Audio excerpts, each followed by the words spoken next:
Good morning mga kabiyeros. So yun nga at wala pa kaming naikakarga, so pinipik pa lang. So nandito lahat ang mga driver. Ayan, kabila. Ayan o, tambakan sila. Ayan. So mag-ayos tayo muna ng sakyan ko. Okay, ayusin ko muna, i-check ko muna mga kabiyeros. Yeah boy.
So right mga kabiyeros, naayos ko na nga yung natin, engine natin, na-check na natin para pag deliver natin ay safety tayo, so hindi tayo maabala sa daan.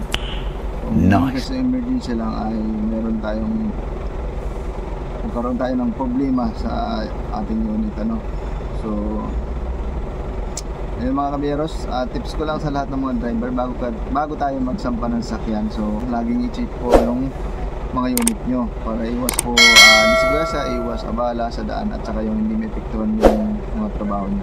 Yung mga kabiyeros, hanggang dito lang muna itong ating vlog. Maraming salamat sa lahat ng sumusuporta. Road to 4,000 followers na tayo mga kabiyeros. Maraming salamat and God bless. Peace out.